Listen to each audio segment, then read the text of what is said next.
diferentes, gracias, Sonia, a través de diferentes capacitaciones, tanto técnicas para que dominen bien el oficio y sobre todo humanas también. Finanzas, autoestima, les dimos incluso clases de manejo, que es algo que nos hace sentir orgullosas, ¿no? Y lo que hacemos pues es darles herramientas para que puedan tomar mejores decisiones de su vida, ¿no? Entonces, pues bueno, hoy estamos aquí reunidas para este tema tan importante que son los cambios a la ley en temas de seguridad social, y para eso nos acompañan ahorita personalidades muy importantes del Instituto Mexicano de Seguro Social. Berenice Vizcarra las va a presentar. Gracias.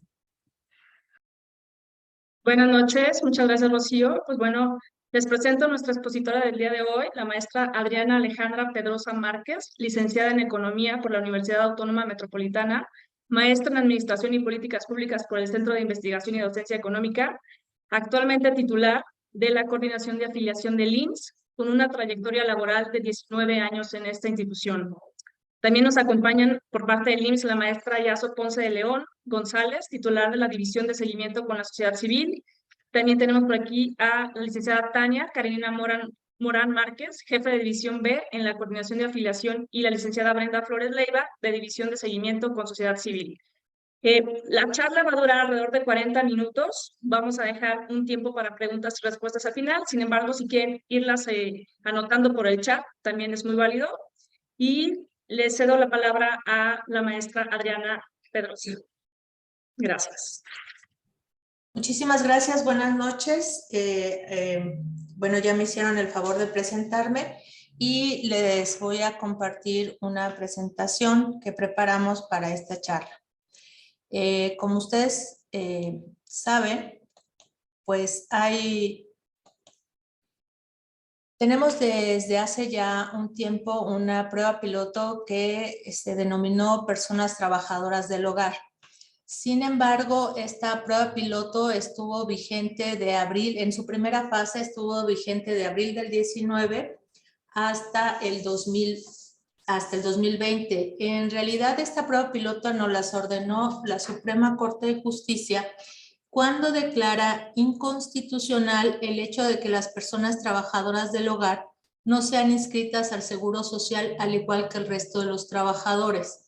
Y nos mandata hacer una prueba piloto al Instituto Mexicano del Seguro Social para ver cómo es la forma en que se pudieran afiliar, dado que los patrones, pues todos son personas físicas, no es que sea no sucede como los patrones del resto de los trabajadores que son sujetos de incorporación al régimen obligatorio. Son personas físicas, no tienen un negocio, es una casa. De hecho, la definición de personas trabajadoras del hogar es precisamente aquella persona que labora en las tareas de limpieza, de cuidado y atención al hogar. Es decir, aquí hay una primera muy importante definición. Las personas que trabajan en un condominio, en un edificio, haciendo jardinería, limpieza, vigilancia, no son personas trabajadoras del hogar. Ellos los tienen que dar de alta en el régimen obligatorio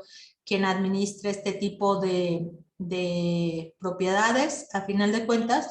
Pero las personas trabajadoras del hogar son todas aquellas que están al servicio de la familia, ¿no? Y puede haber choferes, jardineros, cocineros, todas las diferentes especialidades incluso de cuidados, y esto también, permítanme hacer la diferencia, no aplica, por ejemplo, para cuidadoras que están, por ejemplo, en otro tipo de instalación, ¿no? En un asilo, por ejemplo, ellas son trabajadoras del régimen obligatorio. Entonces, personas trabajadoras del hogar, también la Ley Federal del Trabajo hizo una reforma, porque antes del 2019, todas las personas se consideraban como en un esquema especial cuyas características, tanto la Ley Federal del Trabajo como el Instituto Mexicano del Seguro Social en su corporación, eran diferentes al resto de los trabajadores. Justo esto hace que, debido a una demanda que presentó una trabajadora del hogar con muchísimos años de antigüedad, en la cual pues no va a tener ninguna prestación como el resto de los trabajadores del régimen obligatorio, la Corte declara inconstitucional ese trato diferenciado a las personas trabajadoras del hogar. Tuvimos, pues ustedes saben, no queda ajeno a nadie que la pandemia nos vino a trastocar todo y tuvimos que hacer algunas adecuaciones y se presentó al Consejo Técnico del IMSS, que es la máxima instancia que tenemos aquí en el Instituto Mexicano del Seguro Social. Recordemos que el Instituto Mexicano del Seguro Social es tripartita y entonces en el Consejo Técnico hay representantes de los patrones, de los patrones organizados en las cámaras, de los trabajadores organizados en los sindicatos y del propio gobierno federal. Nuestro Consejo Técnico es la máxima instancia y es el Consejo Técnico quien aprobó las reglas y se publicaron en el Diario Oficial de la Federación de la fase 1 y de la fase 2. Entonces, aquí tenemos una pequeña, digamos que línea de tiempo con los pasos que se fueron dando en 2020. Aquí no quisiera ya hacer mucho énfasis en este tema, porque en realidad pues ya digamos que lo que tenemos es que en la fase 1, y bueno, perdónenme, voy a rectificar, sí hay que hacer una diferenciación. Al principio, y a lo mejor no sé si alguna de ustedes se quedó con esa idea, o alguno de ustedes, quien tenía que hacer la inscripción era la persona trabajadora del hogar, porque en los estudios que nos compartieron la Organización Internacional del Trabajo, organizaciones de la sociedad civil, organizaciones de las personas trabajadoras del hogar, nos señalaban que la mayoría de las personas trabajadoras del hogar son multipatrón. Es decir, que el esquema donde una persona trabajadora del hogar trabajaba para una familia y lo hacía por 20, 25, 30 años, era un esquema que ya no es el esquema generalizado. De esto en México no se habían tenido muchos datos, sino hasta 2019, 2020, 2021, 2022, y ya hay mucha más información, pero al principio en 2019, cuando se implementa la primera fase de la prueba piloto, no teníamos manera de saber con quién trabajarían estas personas, las personas trabajadoras del hogar, cuántos patrones tenían. Y en ese entonces se implementó de esta manera. Sin embargo, para la fase 2 ya se implementó de una forma diferente. ¿Por qué? Porque primero las organizaciones nos indicaron que pues todos los trabajadores los da de alta su patrón y ellas no tendrían por qué ser la excepción. Segundo, cada uno de los patrones querían cumplir su obligación de manera individual y eso también es lo que sucede con el resto de los patrones del régimen obligatorio. Y también pues tenemos que ampliar los canales de pago porque los patrones y trabajadores que pertenecen al régimen obligatorio, y con esto quiero decirles cualquier trabajador que tenga una relación laboral subordinada y remunerada. ¿Eso qué quiere decir? Que tiene un salario, tiene un lugar de trabajo, tiene un patrón, tiene dirección, tiene que cumplir con ciertas reglas para obtener su salario a cambio de sus servicios. Esos son todos los trabajadores del régimen obligatorio. Ellos todos son los que están dados de alta de manera obligatoria o deben de estar dados de alta en el Seguro Social. ¿Qué pasa con las personas trabajadoras del hogar? Pues que cumplen precisamente con esas condiciones, pero no están en una fábrica o en un servicio o en otras formas. Incluso hay ahora otras formas innovadoras de cuestiones digitales. Ellas están en un hogar, pero tienen un patrón, tienen un salario, tienen instrucción, tienen subordinación, tienen un horario. Y entonces, en realidad, eso es lo que la Suprema Corte de Justicia revisa y concluye que son también sujetas de este régimen obligatorio. Eso es lo que quiero decir con trabajadores del régimen obligatorio. Entonces, estos patrones que son desde pequeños, medianos y enormes, les quiero decir por el número de asegurados que tienen, Estos patrones están muy acostumbrados, tienen un departamento de contabilidad, tienen departamento de recursos humanos, y si no tienen un contador, al menos, o son emprendedores que ellos hacen sus propias gestiones a diferentes ámbitos gubernamentales, y ellos tienen manera o ya conocían la forma de hacer los pagos. Hoy nos encontramos con un potencial de muchísimos patrones a lo largo y ancho del país que no tenían la obligación de pagar las cuotas por las personas trabajadoras del hogar. Hoy sí la tienen. Y esta incorporación obligatoria de las personas trabajadoras del hogar, pues tiene que ser de una manera diferente. Y sí se ha hecho de manera diferente. Entonces, ¿qué hicimos? Hemos trabajado en habilitar mayores canales de pago, seguimos en ese tenor, nos falta todavía, pero seguimos trabajando en ello. Y también tenemos una cuestión que se llama la renovación automática. ¿Esto qué significa? Que ustedes por primera vez hacen el trámite y si no hay ningún dato que cambiar, en particular el salario y el tiempo en el que está con nosotros trabajando la persona trabajadora del hogar, les va a llegar a su correo electrónico la línea de captura para el pago de las cuotas. Lo que tienen los trabajadores del régimen obligatorio y ahora las personas trabajadoras del hogar es el acceso a los 5 seguros que ustedes ven. Esto es lo que otorga el Instituto Mexicano del Seguro Social a sus asegurados, pero también a los beneficiarios de los asegurados. ¿Quiénes son los beneficiarios de los asegurados? Su padre y madre, si conviven en el mismo hogar y dependen económicamente del asegurado, su pareja, ya no hay distinción entre si es esposo, concubina, concubinario, incluso del mismo sexo, es quien tiene derecho, y todos sus hijos de la asegurada o asegurado que tengan hasta 16 años o después necesitan estar estudiando para poder tener una prórroga hasta los 25 años.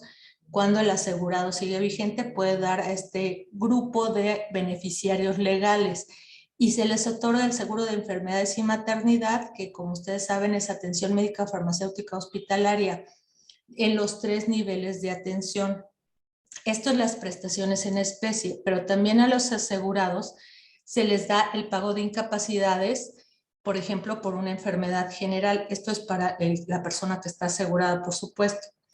También se les provee del seguro de riesgos de trabajo. ¿Cuál es la diferencia entre uno y otro? Es que el seguro de riesgos de trabajo es la atención médica y también las incapacidades, pero es por algo que suceda durante su jornada laboral, en donde ahora sea su centro de trabajo. Esto quiere decir en una casa, pero también la cubre desde que sale de su hogar y va a su casa, y cuando sale cuando sale de su casa y va a una casa a trabajar, y cuando regresa. Eso se llama, si le pasa algo, se le llama accidente de trabajo y está cubierta para que se le atienda en cuanto a atención médica, pero también por incapacidad. Y también el seguro de riesgos de trabajo contempla las enfermedades del trabajo. ¿Cuáles son las enfermedades de trabajo? Se tiene estudiado cuáles son las enfermedades que tienen los trabajadores por hacer ciertas cuestiones físicas que les requieren ciertas cosas. Por ejemplo, por ponerles un ejemplo, los choferes están mucho tiempo sentados. En el caso de las personas trabajadoras del hogar se iniciará este tema de las enfermedades. Bueno, no se iniciará, en realidad ya teníamos personas trabajadoras del hogar desde hace muchos años. Está previsto desde prácticamente el inicio del Seguro Social, pero siempre fue de manera voluntaria. Ningún patrón estaba en falta si no la daba de alta ante el Instituto Mexicano del Seguro Social, porque era voluntario. Hoy ya no lo es. Entonces, el seguro de riesgos de trabajo también es muy importante. De hecho, el seguro de riesgos de trabajo es el con el que inicia la seguridad social prácticamente en el mundo, porque ante algún tema que desarrollara un trabajador y lo dejara incapacitado para trabajar, pues prácticamente su familia quedaba en el desamparo. Entonces, el seguro de riesgos de trabajo te protege desde el primer día. Por ejemplo, en caso de fallecimiento, si está dado de alta la persona trabajadora del hogar, le corresponde una pensión a sus beneficiarios legales en razón del salario con el que esté dada de alta, pero la cubre desde el primer día. En el caso de seguro de invalidez y vida, tiene que cubrir un cierto número de semanas, pero este seguro es para protegerlas de las enfermedades generales. La invalidez es que una enfermedad general, que hoy desafortunadamente, por ejemplo, podría ser la diabetes, le impidiera llegar a trabajar, le impidiera a una persona, un asegurado, en este caso a la persona trabajadora del hogar, de poder continuar trabajando, el instituto lo valora y le puede dar una pensión por invalidez. Aquí sí hay requisitos de números de semana. ¿Qué pasa? La persona por una enfermedad general o por un accidente que no es en trayecto, que no es en lugar de su trabajo, desafortunadamente fallece, también se tienen que cubrir cierto número de semanas, pero el Seguro Social entonces le da una pensión de vida, así se llama el seguro, pero en realidad es para proteger ante la muerte al trabajador, y entonces sus beneficiarios quedan cubiertos. ¿Con qué quedan cubiertos en el seguro de riesgos de trabajo, invalidez y vida? Con la pensión, si tienen derecho, y con la atención médica, con las reglas que ya les comenté. Entonces, esos son los 3 seguros. El cuarto seguro es bien importante porque el seguro social, toda la gente lo identifica con los hospitales o las unidades de medicina familiar y la pensión. Bueno, la pensión es un derecho que se adquiere por haber cotizado en el seguro de retiro, cesantía en edad avanzada y vejez. Es el ahorro para el retiro. Y ahora lo que tenemos los trabajadores son cuentas individuales. Ahí se va ahorrando para el retiro. Y también el seguro de guarderías y prestaciones sociales. Pues las guarderías son las estancias infantiles donde los asegurados pueden llevar a sus trabajadores, pueden llevar a sus hijas, es que ya vi que ya hoy tarde en el tiempo, pueden llevar a sus hijos. Y las prestaciones sociales tienen que ver con actividades deportivas, recreativas y de centros vacacionales que también se tienen por parte del instituto. Todos los trabajadores del régimen obligatorio gozan de la protección de los 5 seguros. Esto es lo que da la seguridad social en México en el sistema federal. El procedimiento de incorporación y pago, creo que la mayoría de ustedes supongo que ya lo han hecho, y si no lo han hecho, tenemos un video en la página de internet del instituto porque tenemos un minisitio, y eso es lo que se tiene que hacer hoy, el día de hoy. Se tiene que entrar al sistema, hacer el trámite de incorporación con datos básicos que los tienen ahí, seleccionar si van a pagar mes completo o algunos días con los cuales la persona trabajadora del hogar va a trabajar con ustedes. Es por mes completo, es lo que llamamos, cuando menos en la Ciudad de México, de planta, sea de entrada o por salida o con pernocta, pero que está todo el mes trabajando con un solo patrón. Normalmente están solamente con un solo patrón.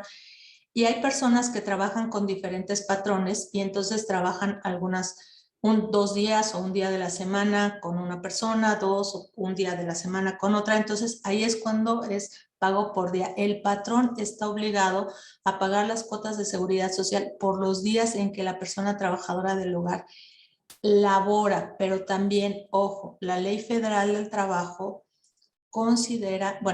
establece que las personas trabajadoras del hogar por 5 días tienen derecho a 1 día y medio de descanso. Entonces, todos estos componentes, lo que se hace, normalmente los patrones tienen que calcular sus cuotas, pero en este caso son personas físicas que tienen una persona trabajadora del hogar solamente. El sistema les arroja el pago de las cuotas que se tienen que hacer. Tenemos una calculadora en el minisitio para que ustedes vean antes de hacer el trámite cuánto sería el costo de las cuotas obrero-patronales, y se tiene que hacer en este momento hasta el día 20. Si se hace del 1 al 20, se tiene que pagar, el límite es el 20 para inscripción y pago, y el próximo mes se le inicia la vigencia. Este es un pago adelantado, se puede escoger por mensualidad adelantada. Ahorita es la que tenemos disponible, y se tiene que pagar cada mes y cada mes. ¿Por qué por qué se paga cada mes? La seguridad social se paga por día y todos los patrones la pagan por cada mes, pero la pagan por mes vencido. En el caso de las personas, de los patrones, lo hacen por mensualidad adelantada.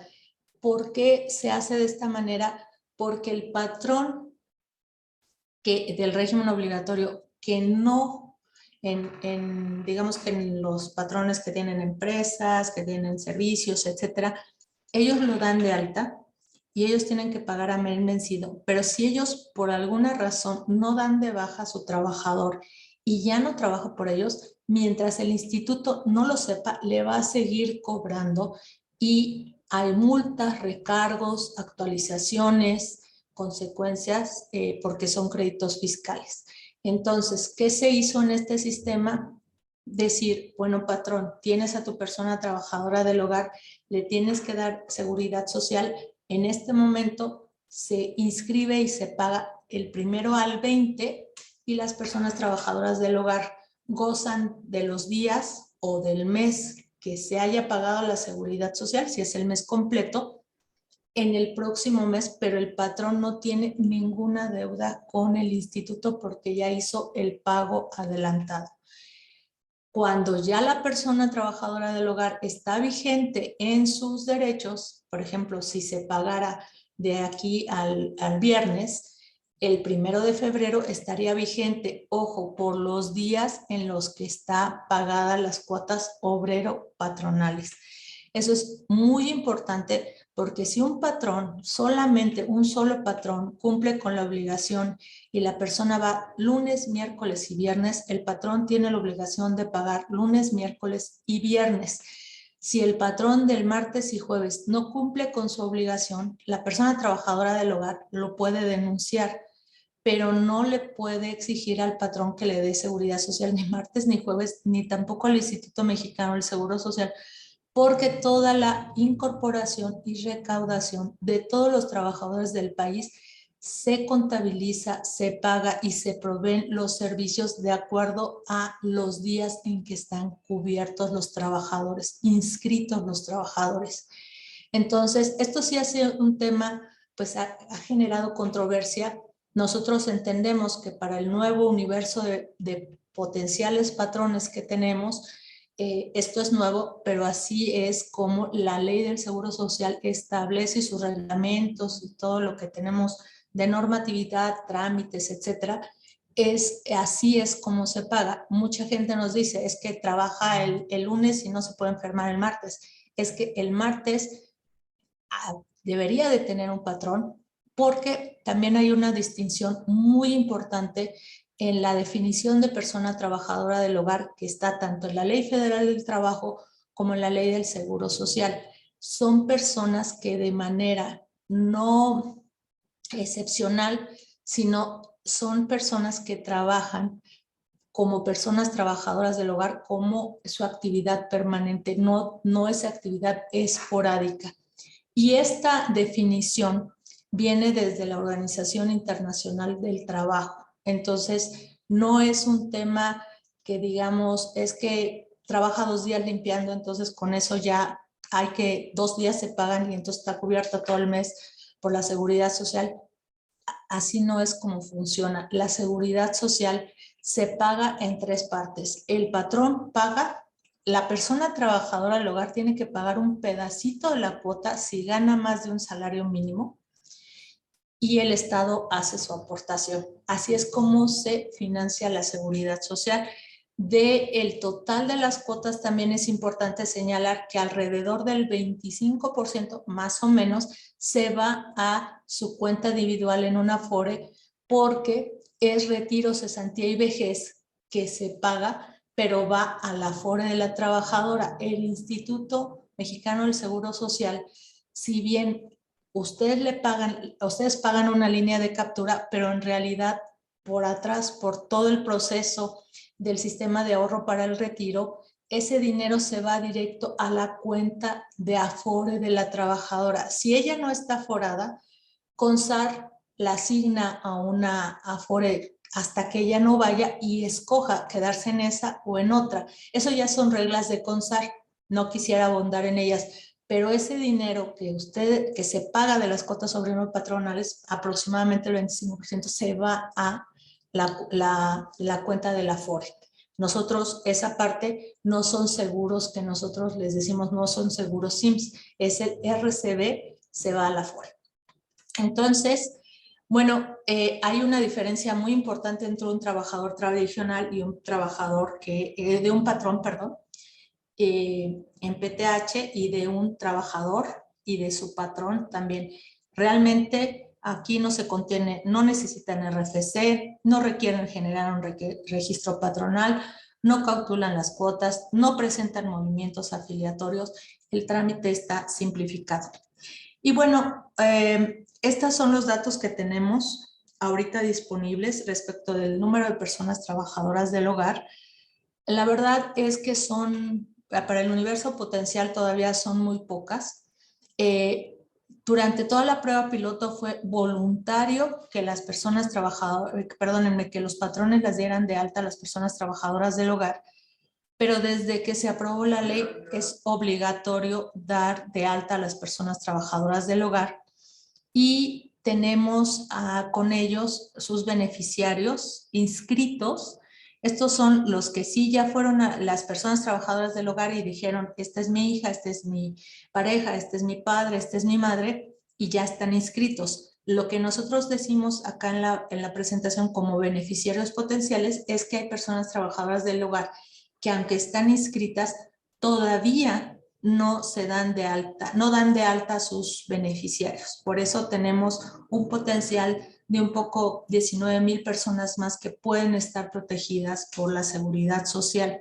Esto de verdad es relevante, puede hacer la diferencia en la vida de una persona estar o no protegida por el seguro social.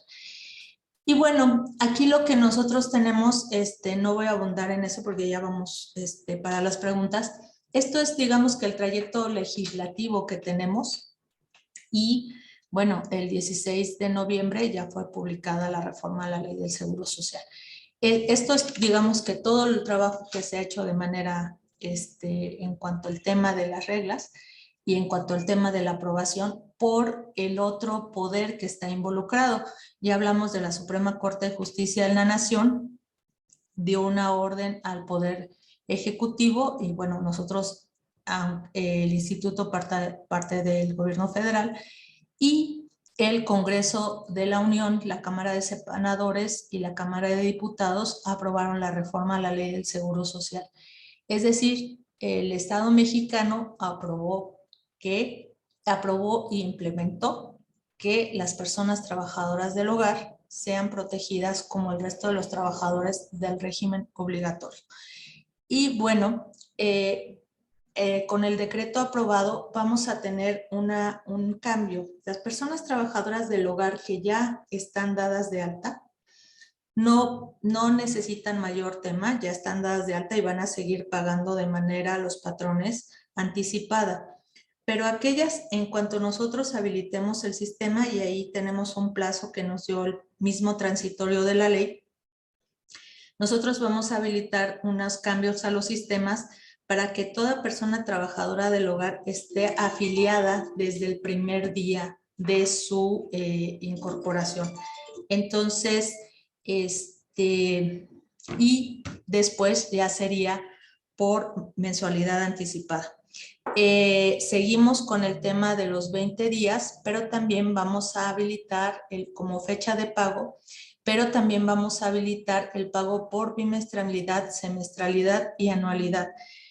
La forma anterior de dar de alta a las personas trabajadoras del hogar en el Instituto Mexicano del Seguro Social requería un trámite, la verdad, complejo. Requería que el patrón fuera a la subdelegación, hiciera un registro patronal diera de alta a la persona trabajadora del hogar, pero además tenía que pagar una anualidad anticipada. Eso hacía que las personas, pues realmente eran muy pocas las que tenían la voluntad y los ingresos para pagar una anualidad adelantada. Eso pues ya cambió desde la prueba piloto, ya cambió con la reforma de ley. Y bueno, esto es lo que seguimos haciendo, renovación automática. Tenemos un sitio de estadísticas que incluso ya está publicado. Vamos a también enviarles su reporte personalizado de cotización y el canal de denuncia ahora ya es posible, porque no era posible establecer un canal de denuncia mientras estuviéramos en la prueba piloto, mientras no se publicara el cambio a la reforma de la ley del Seguro Social, porque todavía estamos en esquema voluntario. Y bueno, los canales de atención los tenemos, estamos trabajando por ampliarlos, mejorarlos, para pues el tema no es necesariamente de conocimiento para todos. Probablemente estuvimos afiliados al Seguro Social en algún momento, pero una cosa es estar asegurado y otra cosa es ser un patrón, ¿no? Entonces, pues bueno, los canales de denuncia que hoy ya están habilitados y las personas trabajadoras del hogar pueden utilizarlo son los que se muestran en pantalla, porque ahora ya es obligatoria la afiliación. Pues con eso incluso hasta mi propia alarma ya sonó. Entonces, pues las dejo para poder escuchar sus preguntas. Muchas gracias. Perdónenme. El último punto, tenemos pago en línea con BBVA, transferencia por SPAY y 16 ventanillas bancarias con pago en la ventanilla, y seguimos trabajando con el tema de en línea y otras formas nuevas también no presenciales, o sea, que no acudan ustedes a la ventanilla de los bancos para poder hacer estos pagos. Seguimos trabajando en ello. Muchas gracias. Eso es todo. Gracias, maestra. Tenemos algunas preguntas ya en el chat. ¿Quiere que le apoye a leerlas? Dice, ¿el pago es el mismo si acude a trabajar 3 horas o 6 horas? Sí, el pago es el mismo. Nosotros, la ley establece que solamente tenemos incorporación diaria, no por horas. Muchas gracias. ¿Alguien tiene alguna otra pregunta o algo que le gustaría saber, aprovechando aquí a la maestra?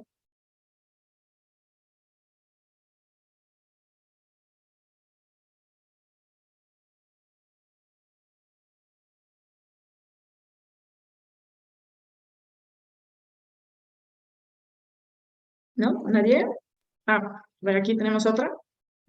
Dice, al estar inscrita en el IMSS, ¿quedan en Infonavit o es un pago aparte?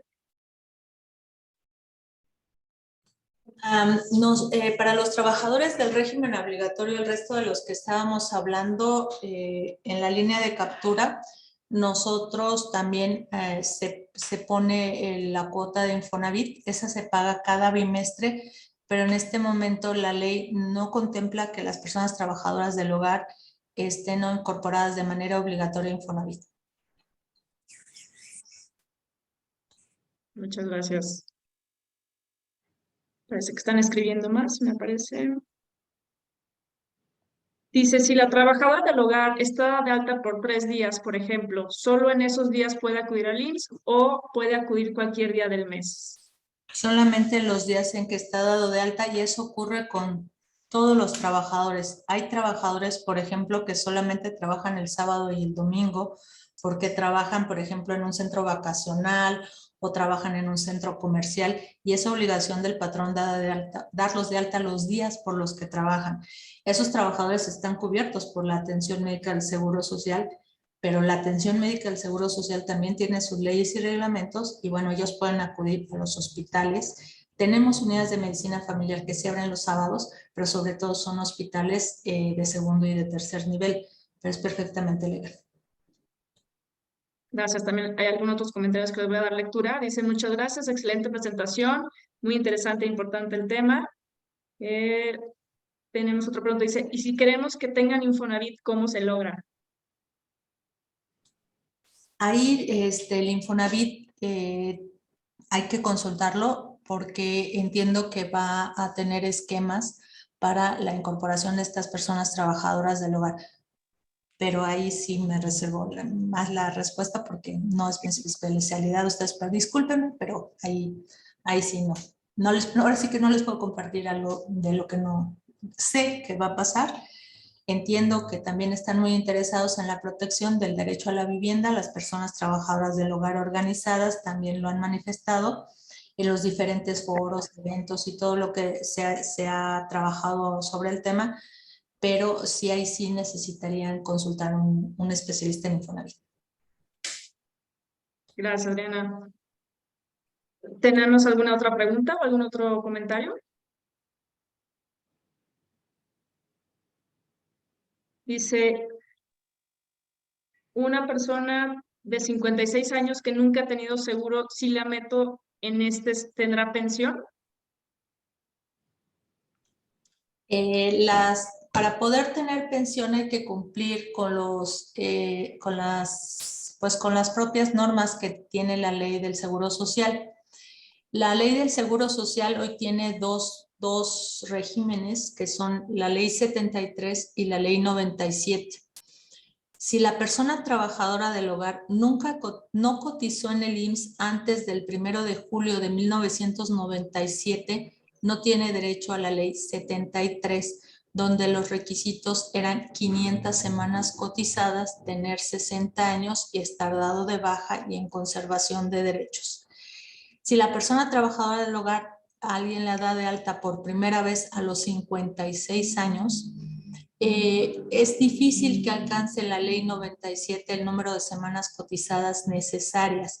Si bien ya no son 1,250, son, si no me equivoco, 800. Entonces, no es factible que en 4 años o en 9 años lo alcance. Son 52 semanas por año aproximadamente.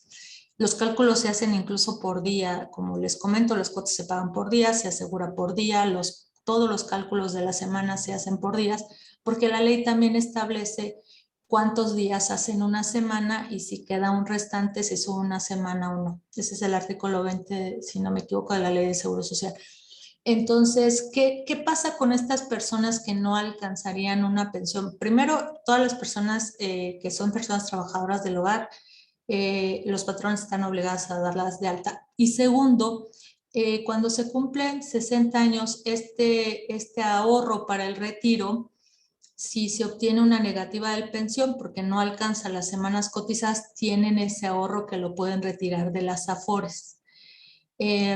Este derecho, la Suprema Corte de Justicia de la Nación, como todas las leyes, las leyes, si hay jurisprudencia al respecto, no se pueden hacer retroactivas. Entonces, la obligación de los patrones es darlas de alta de ahora en adelante, pero tampoco, si hay una persona que trabajó con ustedes en los últimos, digamos, 2 años, no hay obligación de darla de alta desde hace 2 años, sino a partir de ahora.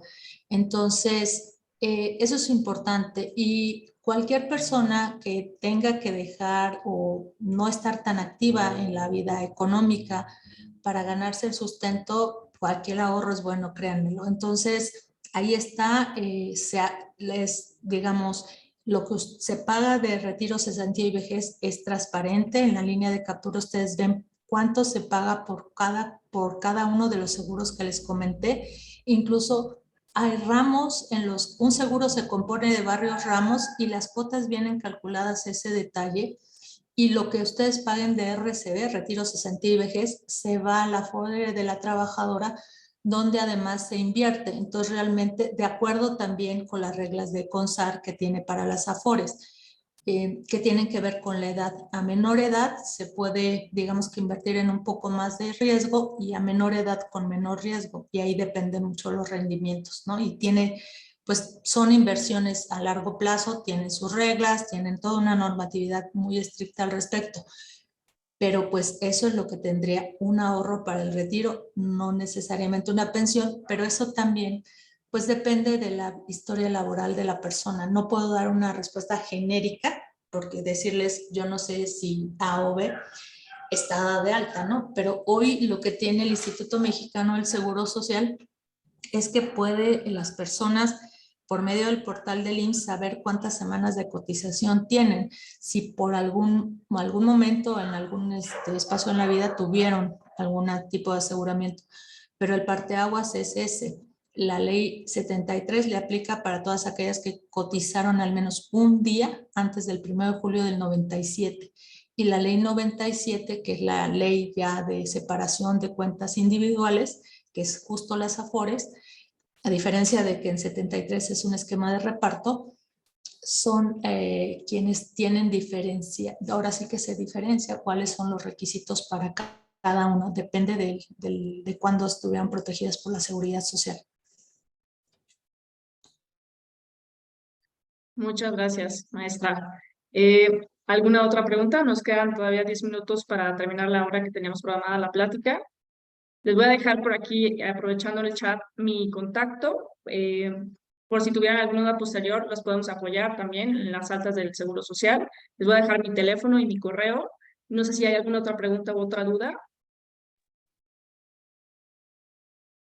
Yo quiero hacer una pregunta, maestra Adriana, que nos hacen muy seguido en Capacitadas. Más bien es un comentario que nos dicen algunos empleadores. Yo ya le dije a la persona trabajadora que está con nosotros que la vamos a meter al Seguro Social y ella dice que no quiere porque su esposo o su pareja ya tiene Seguro Social. ¿Qué argumento o comentario podríamos darles a estas personas? Sí, hay una diferencia fundamental y muy importante que pues normalmente justo no se ve precisamente porque las personas trabajadoras del hogar lo que dicen, a ver, si ya mi pareja tiene IMSS, pues yo tengo atención médica y el IMSS lo que da pues es atención médica, ¿no? Hay que ir a la clínica, hay que pedir el turno, hay que ir al segundo nivel o al tercer nivel o si tengo una urgencia pues tengo derecho a ir a los hospitales y me van a dar medicamentos y me van a dar, realmente el tema es sustancialmente diferente cuando uno es trabajador, porque a esa persona, si se llegara a enfermar, pues sí, la van a atender en el caso de las prestaciones que nosotros les denominamos en especie, atención médica, farmacéutica, quirúrgica y hospitalaria. Pero, por ejemplo, no tiene protección si se accidenta de su casa, su lugar de trabajo y necesita una prótesis, una órtesis, porque eso viene de riesgos de trabajo, no es para los beneficiarios. ¿Qué otra cosa? Esa persona si se enferma de cualquier cosa, digamos ahora, triste, pero pues sigue pasando porque esto es todavía estamos en ello, por ejemplo, le da influenza o COVID. Bueno, ¿la van a atender? Sí, pero no le van a dar incapacidad porque ella no es la trabajadora. ¿Qué otra cosa más? No va a ahorrar nada para su retiro. O sea, va a quedar a expensas del retiro de otra persona, no de sí misma. ¿Qué otra cosa pasa? Si fallece por una enfermedad general, pues tampoco, si tuviera los requisitos, tampoco le va a tocar una pensión a sus deudos. O sea, es una cosa radicalmente diferente. O sea, la extensión de la seguridad del trabajador se amplía para el núcleo familiar en prestación en el seguro de enfermedades y maternidad. Y en una pensión y atención médica, sí, solo sí cumple los requisitos el asegurado para que sus beneficiarios legales la tengan. Pero si tú nada más eres beneficiaria, pues no tienes derecho a todo lo que tienen derecho los trabajadores. Entiendo que el tema pues requiere pues toda esta explicación y nosotros les agradecemos mucho que ustedes a través de la función que hacen y que nos han permitido también nosotros conocerla, es vital la información porque pues cuando no tienes información no conoces tus derechos y tampoco tus obligaciones, también que quede claro. Una persona trabajadora del hogar está regida por la Ley Federal del Trabajo y también tiene derechos y obligaciones y también en el Instituto Mexicano del Seguro Social tiene que pagar su partecita de la cuota. Es una parte menor que el patrón, eso es cierto, así está el diseño de la ley desde 1943, pero también hay derechos, pero también hay obligaciones, pero esto requiere pues mucha difusión, mucha capacitación. A esta, digamos que a esta reforma de, pues, afecta a 2 millones de personas, que son las que se estiman que son personas trabajadoras del hogar. Si ustedes ven, pues tenemos muy poquitas todavía, pero lo que se nos atravesó, pues lo que ya ustedes saben que se nos atravesó justo la pandemia, ¿no? Entonces, pues ya es mandatorio, pero todavía no se difunde, digamos que a un nivel masivo como se requiere, y también necesita pues muchas explicaciones de todos estos temas, tanto para un patrón como para una trabajadora, ¿no? Aquí nada más sí les dejo una cosita, que bueno, yo no, como ustedes escucharon, no soy abogada, pero el desconocimiento de la ley no exime su cumplimiento. Entonces, bueno, ese también es un tip importante para todas las personas que son patronas.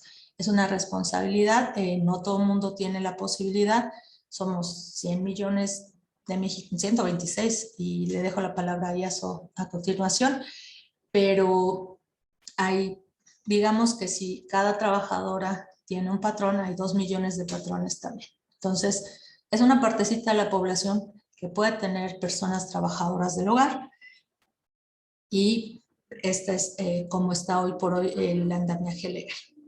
Muchas gracias. Gracias, maestra. Adelante, Yaso. Había tomado la palabra, pero era para una duda también, o que explicara un poco más a detalle alguna situación, Adriana, pero veo que hay otra duda en el chat, entonces mejor, bueno, no interrumpir con el tiempo. Ok, tenemos una última pregunta. Dice, una duda, ¿qué pasa si la persona trabajadora del hogar es menor de edad? ¿Es sujeta también de afiliación? ¿Son sujetos también de afiliación? Sí, sí tiene entre 15, si no recuerdo mal, 15 hasta 18 años, porque la Ley Federal del Trabajo permite que sean trabajadores, pero tiene ciertos requisitos que en este caso, por ejemplo, primero hay quienes necesitan consentimiento de sus padres. Esto es tema laboral, realmente es de la Secretaría del Trabajo y Previsión Social quien lo regula, pero incluso nosotros tenemos una campaña en redes porque a veces se piensa que por ser menores de edad el patrón no los tiene que asegurar, y al contrario, sí los tiene que asegurar, pero también esta reglamentación es la Ley Federal del Trabajo la que dice que hay ciertas edades que necesitan un consentimiento porque son menores de edad, el consentimiento de sus padres. Y otra cosa es que no se les puede contratar para labores peligrosas. Eso quiere decir construcción, minería, otro tipo de cosas, que no estén expuestos a agentes pues, que les hagan daño en su crecimiento, salud, que les impida estudiar.